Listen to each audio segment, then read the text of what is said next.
Now that we have Celine, a lot of private actions actually open between Arlia, Salva, and Cross.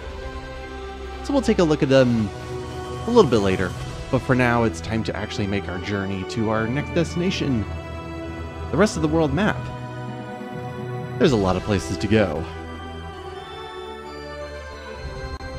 Now we came east, so if we go further east we got Mars and then Hurley, but just southeast of here, right behind us, is our creepy looking cave.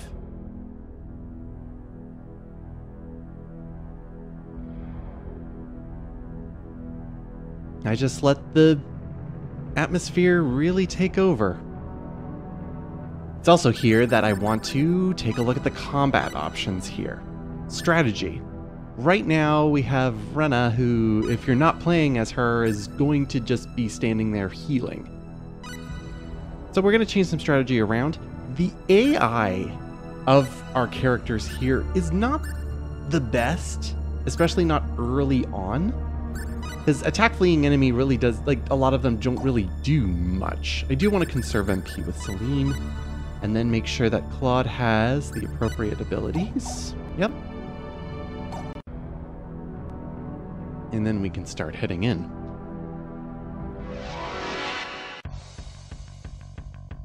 Behind? Careful! This is the one enemy to really watch out for in Cross Cave, because you'll see what's going to happen to Celine. It's going to be interrupted most times. His sword he can throw out like a boomerang, and if he makes contact with it, can do a whole lot of damage, especially when he hits it twice with it.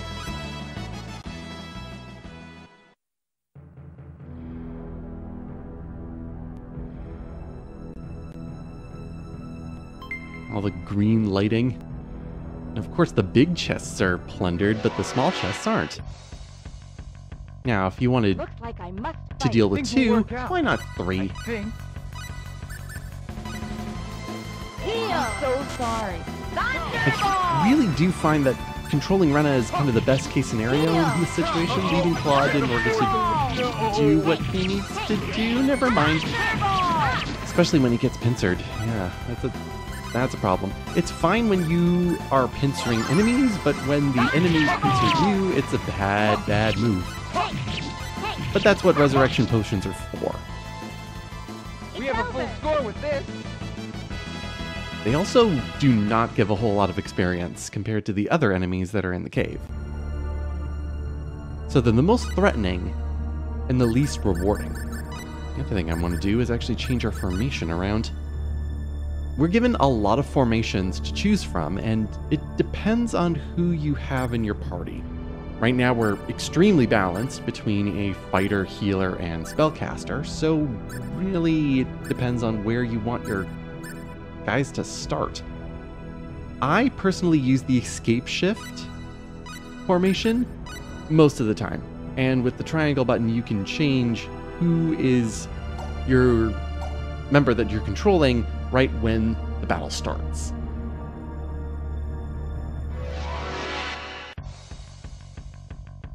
The enemy. Are you ready? So let's see what it's like being a spellcaster right now.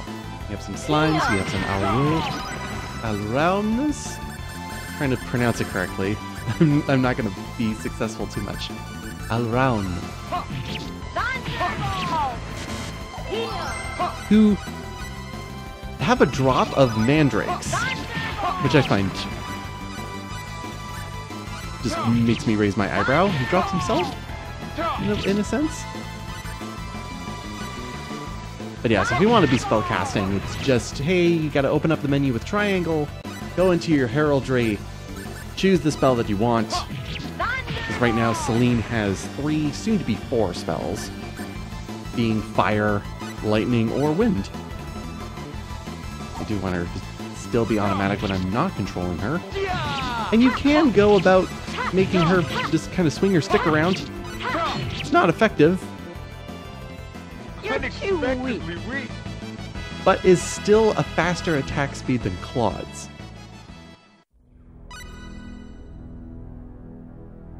And the thing I always forget to do is change it so that I have my leader as my appropriate character. Off we go. If you don't count Salva Drift, this is our first dungeon. And for some reason, it is just tremendously foreboding.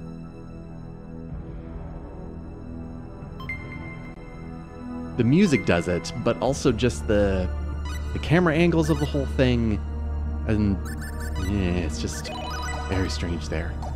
Top up Celine. Are you ready? Looks like I Ah, must worms. Ha! If you let them get off an attack, they can be pretty dangerous, but they're slow in a sense. The slimes do have a long-range attack, which can also be troublesome, but I find that they rarely use them. We have a full score with this. Yes. Hey!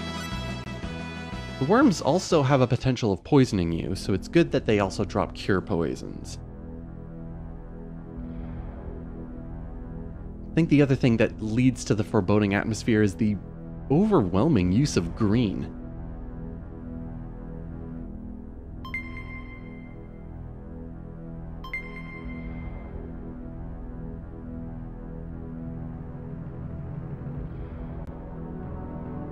All these little tiny chests here, if they are not bolted and just kind of a little out of place, they are definitely something that we can pick up.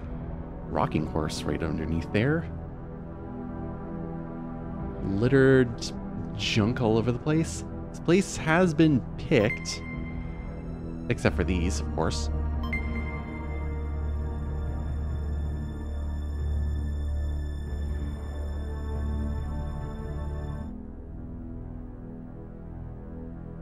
Big open air. Look at that giant skeleton compared to us.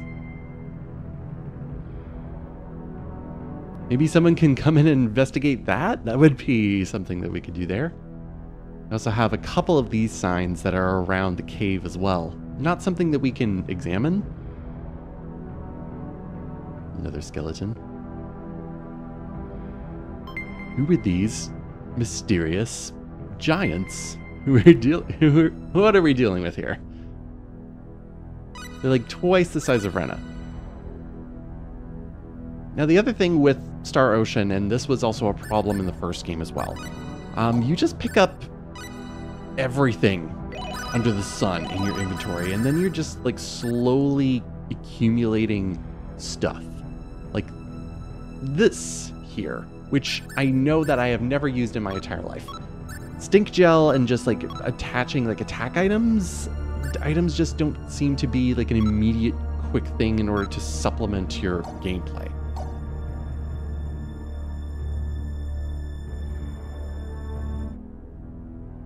You certainly can, but a lot of times it's kind of becomes a, you can play this game with one hand.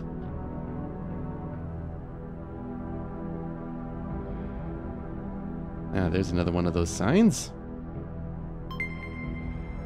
The cause. It's the cause sign. I always got the feeling with whatever this is down here, whether it be grass or whatever it is, it felt like if you touched it, you got poisoned. It's not the case, but it's just odd texturing.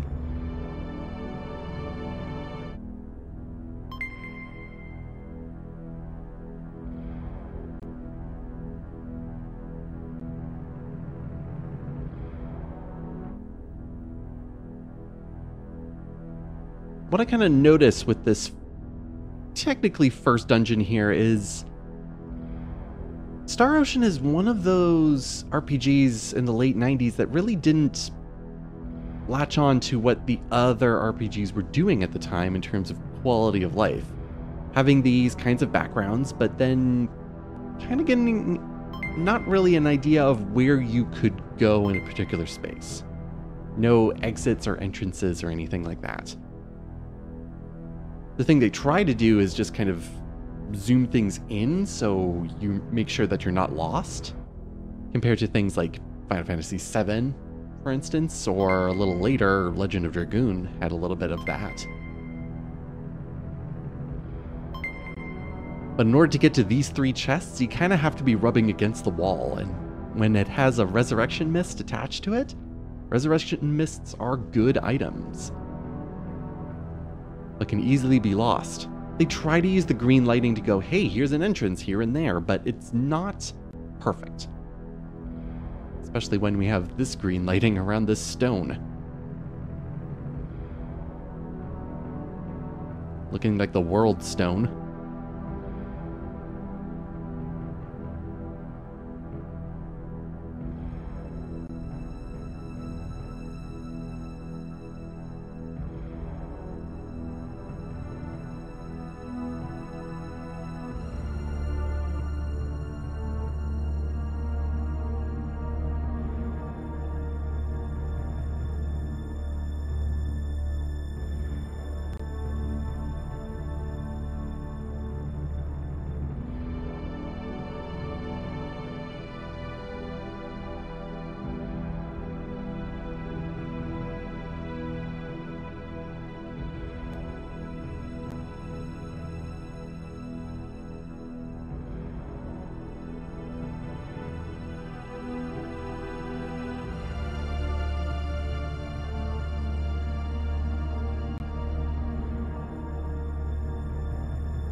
Claude trying to save face with that line.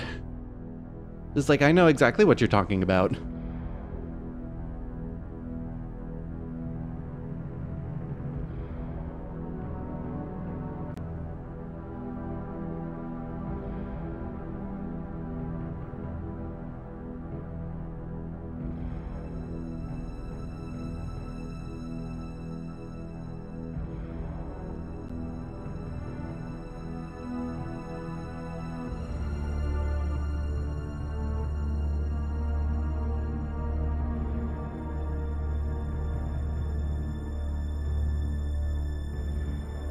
I feel like this box right here, there needs to be more commas used. And it's not like the game does not know how to use commas. That even in this very scene, they use commas pretty okay. It's just inconsistent. Personally, I would have loved to see what the map actually looks like so that we could have that information before Claude just conveniently does this.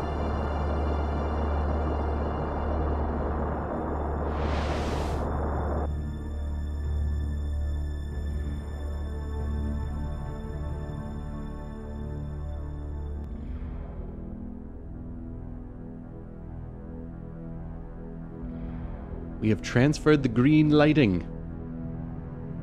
It's not a bad touch.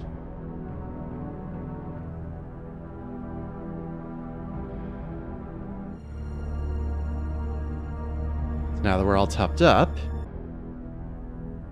here we go, the treasure room. 5 treasure chests, all for the taking. 700 full. Good old green barrel. Something called heart barriers. And Rena being completely shocked that one of them would happen to be empty.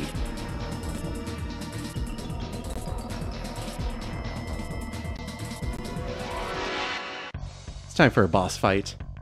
This might be a good fight. Stay focused. So, the gargoyles, they can be tremendously troublesome if you are not prepared for what they can do.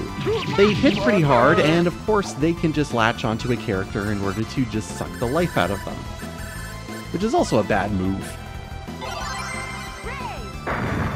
You're really needing to interrupt them at all times, and Celine's Ray spell, which you should be getting in this dungeon, actually helps out a great deal for this. Oh my body.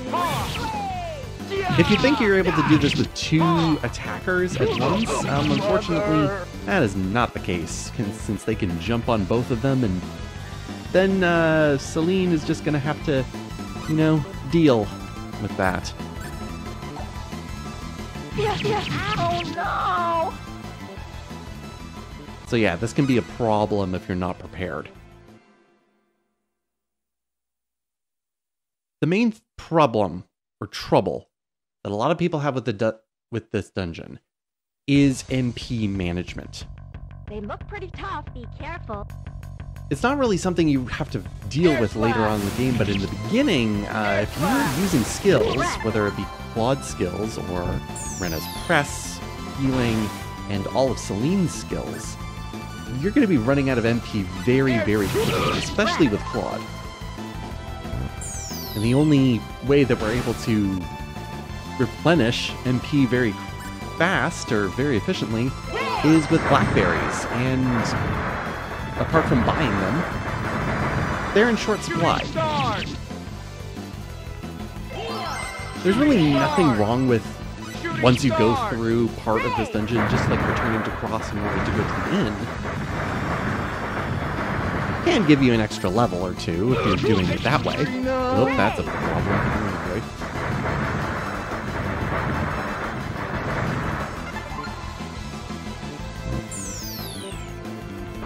But especially if you're playing with Claude, you kind of have to figure out what you want to do with him skill-wise. Because his regular attacks are only going to get him so far. Because again, he's the slowest out of the three. At this point, you should be able to get his skill Shooting Stars, which is an okay ability. His short Shooting Stars is actually really effective if the enemy is next to something, because otherwise Shooting Stars has recoil, which pushes it back, which makes it less effective. You can hit an enemy 4 or 5 times with a short-range Shooting Stars if you are able to do it at all. And the long range is actually really good, but Claude is not a long-range attacker. He needs to close distance. There is Air Slash as well, but Air Slash again is a long-range ability. There is a short-range Air Slash, but it's just too slow, really.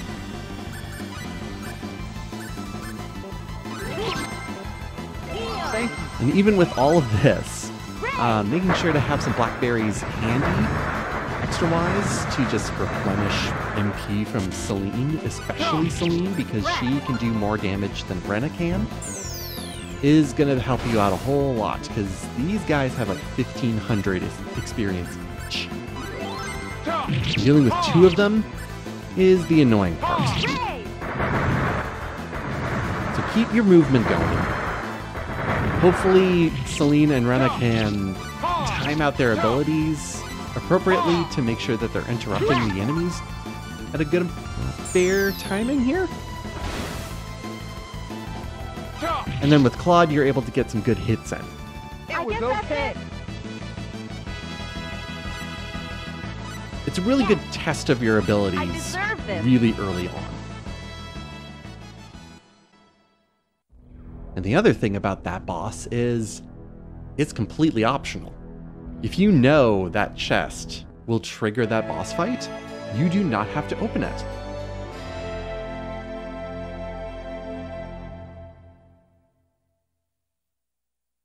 Kind of strange that they would make this cave, technically the first dungeon, just have no boss if you don't want one.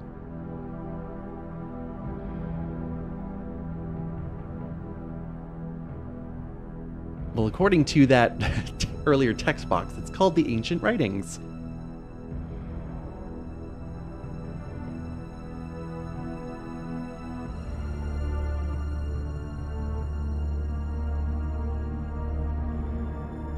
That doesn't give us a whole lot of information about what village it might be. I would say Claude should be relieved that Celine knew what he was talking about. And you do have to exit the entire cave yourself.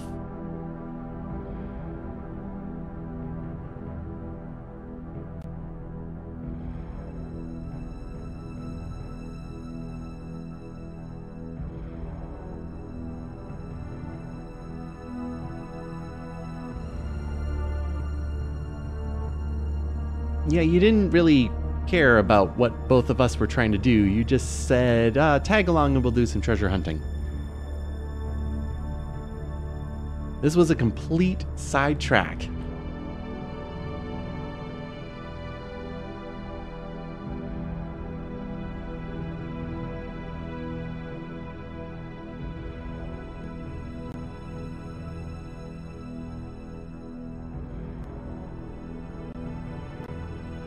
Now, I honestly find it really amazing how over the years, Celine has really fallen out of favor.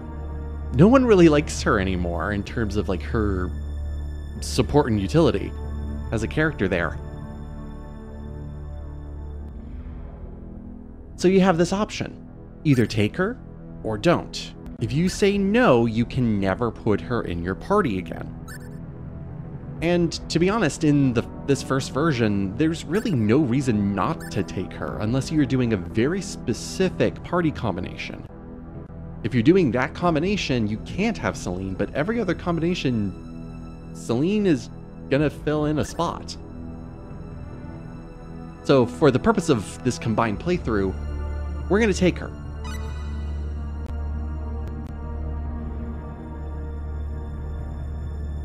Most people say that she's fallen out of favor just because a lot of her spells just take too long to do. It's more of a quality of life thing than anything. On top of a lot of other characters who are going to come along are just more effective than her.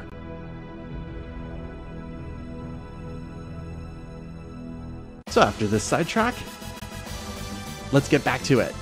But now, as a party of 3.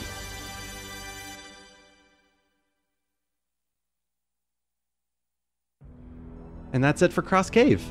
We're going to head off to Click. Or not. Here's the enemy. Things will work out. Oh no, the guardians of the entrance/exit we're going to deal with here. Come on, Clyde, let's go punch and beat them up.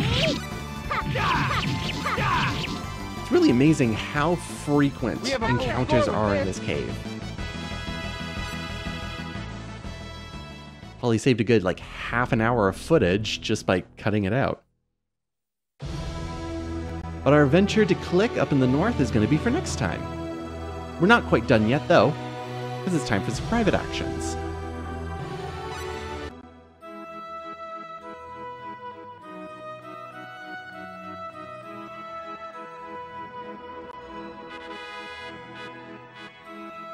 We're not going to do all of the private actions that are available because between Rena and Claude's playthroughs, there's a lot to do. We're just going to go through some of Rena's today and save the others for later. This first one, though, is rather important in the original versions, and what I've been told has been removed from Second Story R. That person. 3 eyes. That's the only thing of the private action. Once you see that person, it's just a flag being raised to say, hey, something else can happen down the line. If you find it and choose to do it. Which, of course, we will.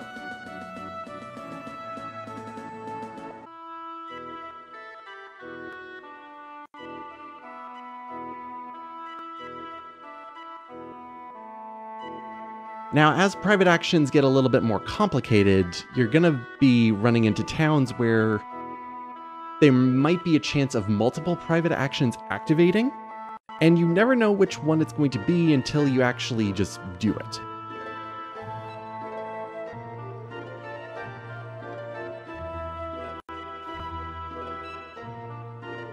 For some reason, these text boxes, especially this one, which is really uncomfortable, after she says that, the controller rumbles.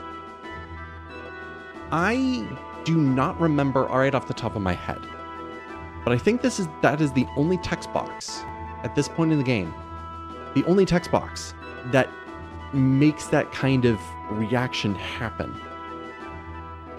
I don't get it. I don't get it. I don't need to know her tinglings.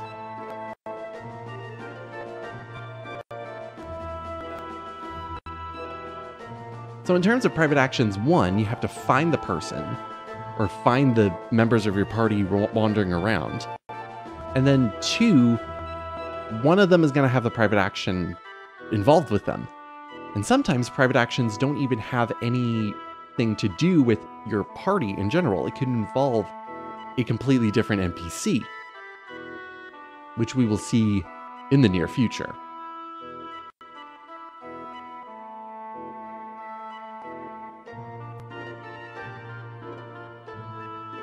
Sometimes it's also the opportunity in order to see towns and how they are in terms of after the events that are involved with them.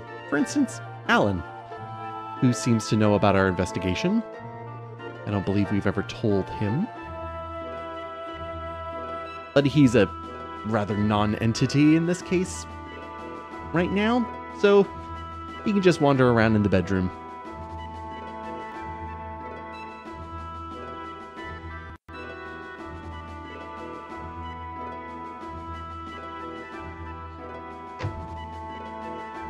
Ah, there's Claude. But this is not his private action based on whatever that comment is supposed to be. There's this new guy over here. Okay.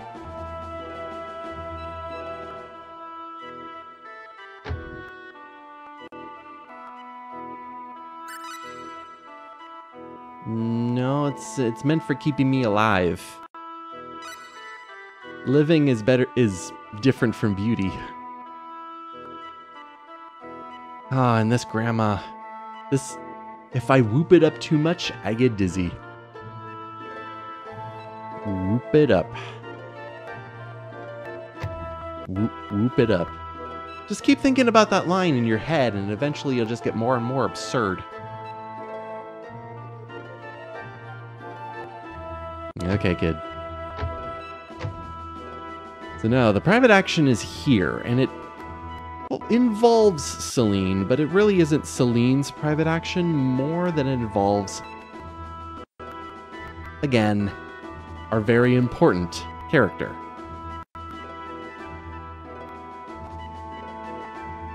There's a couple different branches, but if you want to end the private action right here, just dismiss the whole thing and say, come back later. Okay, Celine, be patient.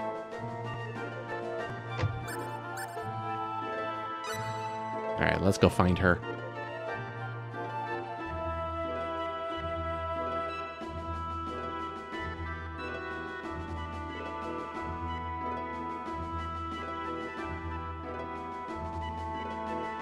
The problem with finding Yuki is that she has the same NPC model as other NPCs. So apart from the girl who makes my controller rumble when I talk to her, she's in the one place we haven't looked yet. Apart from the shops. She's just kind of hiding in the corner.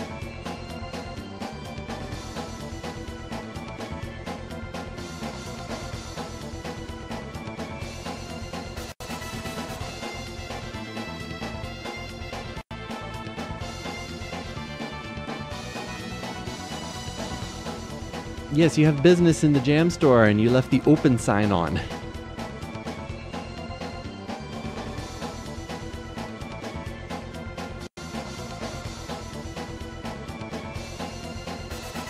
They could be absolutely thick right now and going like, I would like to buy some jams right now. Do you have anything on your person? Because I don't want to walk back to the store.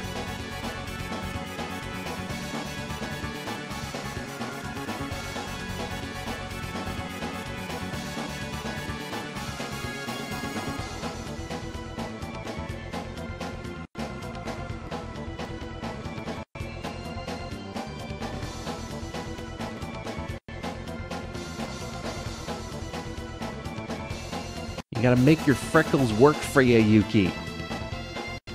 And from here, you're able to say one of two things. One of them... well... I mean, the wording of it is... kind. It's kinder than it could. But it is the negative choice here, which is, well, it's good to have dreams, but also understand your situation. And that's all she has to have. So if you head back to the jam store, Yuki doesn't come back. I mean, she comes back when the private action is over, but, yeah, she doesn't come back. But no, you will be an awesome singer, Yuki.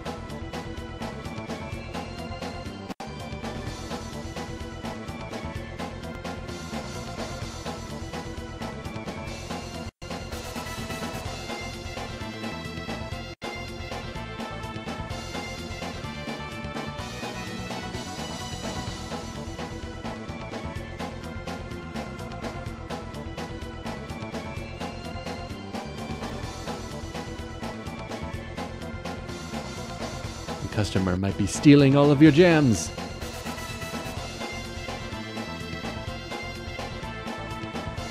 At least Celine is not that kind of character who would just explode a store because the shopkeeper isn't there. You kind of have to be careful because it's common to just constantly talk with Celine and not think you can talk with Yuki. But we have to talk with Yuki because we have the jam tax to pay. Which is worth it. It's worth it.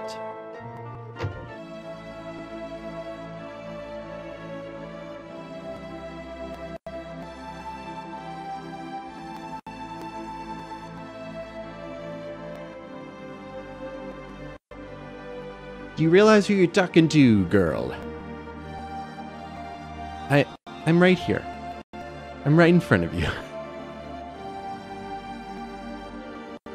Well, like you said, there was bandits and monsters everywhere. You're forgetting your own advice. Alright. And Arlia was Claude and a dog.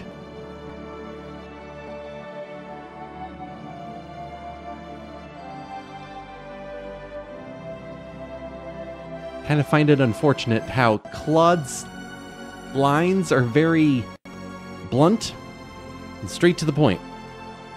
And Claude needs to stop thinking out loud.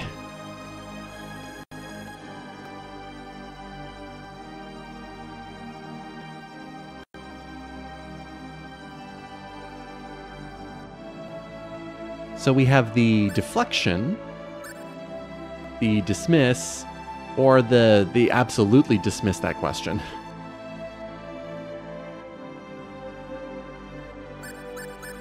Well, let's actually, I guess, answer that question.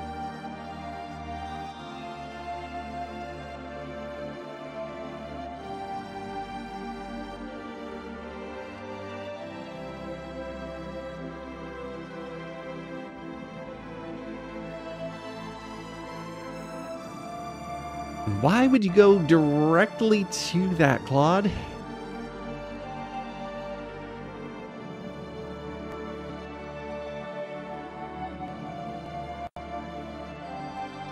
You must come to these... You must come to the realization that eventually everything dies. You have attachment issues.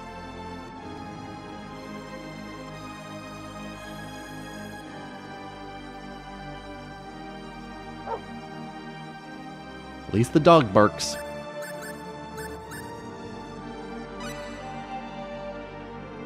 I do like this answer because I've heard that kind of answer before. It's like, do you have anything of your own? I'm like, no, but the whole world is my pets.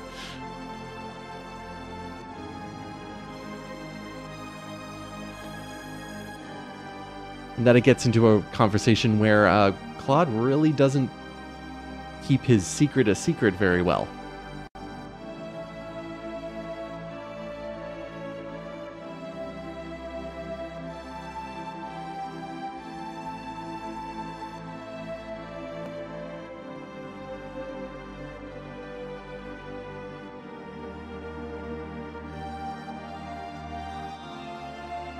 We must have gone crazy somewhere. Yep, bark, that's kind of it. Except, It's weird. This is one of the private actions where it's like if you continue talking with Claude, there's more.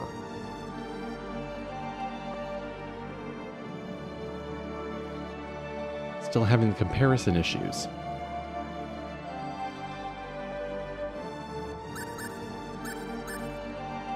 Alright, time to deflect. This is an interesting response because it gets me speculating.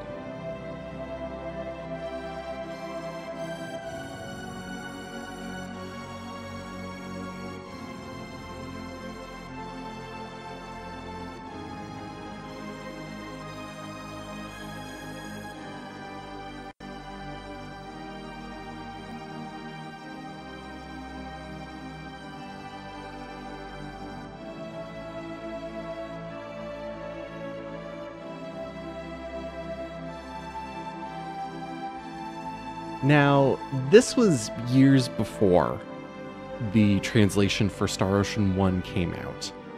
And the unofficial one, not the First Departure translation. So when I hear the name Ratty, and that being Claude's dog, I have a feeling that Ratty might be connected to the incorrect translation of Roddick, the main character from Star Ocean 1 being Radix. So I have a feeling that Ronix named his dog after Roddick. It's just a speculation of that.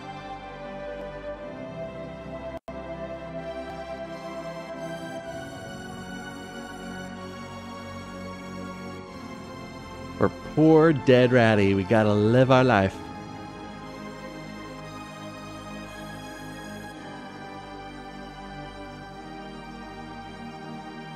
He also slips up a bit more in that one, too. Courage. It's a horse-drawn carriage, right? Good save.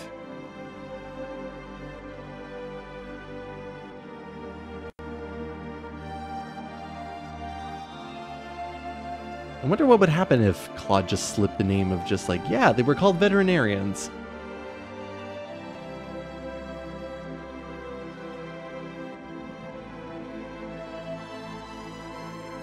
Well, Claude, you're wearing that jacket. Maybe take the jacket off.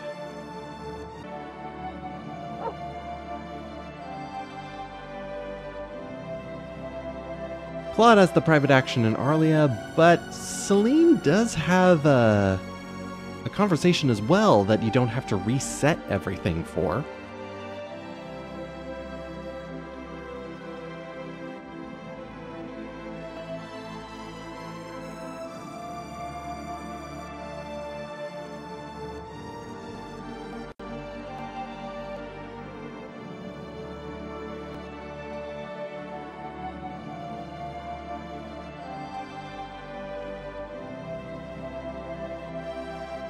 I never feel like going home.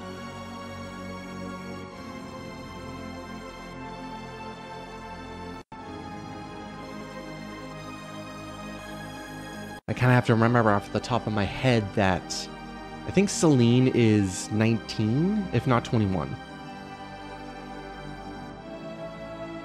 So she's pretty much just like running away from her business in town.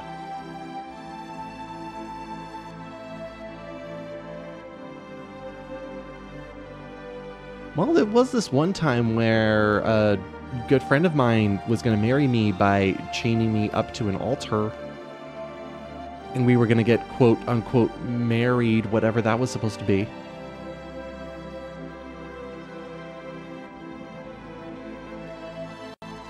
And there we go. There is just a small bit of the private action so far. So I'll see you next time, everyone, as we go ahead and finally head on to Click and talk about stealing.